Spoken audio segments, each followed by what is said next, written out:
বঙ্গোপসাগরে সৃষ্ট গভীর নিম্নচাপটি দুর্বল হয়ে স্থল নিম্নচাপে পরিণত হলেও এর প্রভাবে দেশের উপকূলীয় এলাকায় বৈরী আবহাওয়া বিরাজ করছে।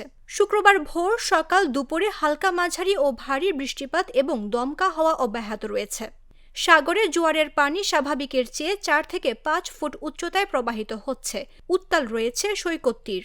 বৈরী আবহাওয়ায় অনেকে ঘর থেকে বের হতে না পারলেও সৈকতের দুর্যোগপূর্ণ পরিস্থিতি দেখতে ভিড় জমিয়েছে পর্যটক ও উৎসুক জনতা। অনেকে এই ঢেউয়ের মাঝেই গোসল করতে নেমেছেন।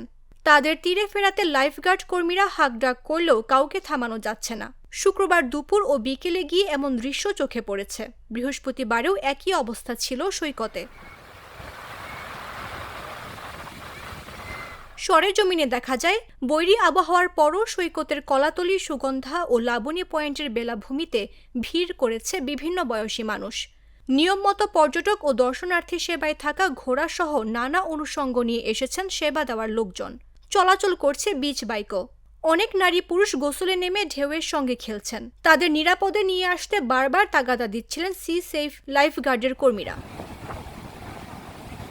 তবে ভারী বৃষ্টি ও দমকা বাতাসের কারণে বন্ধ রয়েছে টং দোকানগুলো। এসব ব্যবসায়ীদের চোখে মুখে হতাশা বিরাজ করছে। কিটকট, শামুক, ঝিনুক সহ মৌসুমি পণ্য বিক্রেতারা দোকানপাট বন্ধ রেখেছেন। বালু উঠছে দেখে চটপটি বা অন্য খাবারের দোকানগুলো খোলা যাচ্ছে না বলে জানিয়েছেন ব্যবসায়ীরা। লাবণী, সুগন্ধা ও কলাতলী 3 পয়েন্টে একই অবস্থা বিরাজ করছে।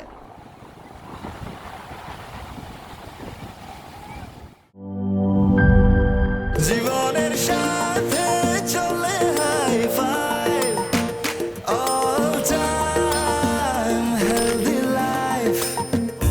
নিশ্চিন্তে খান, স্বাস্থ্যকর অল টাইম পান। All time healthy life.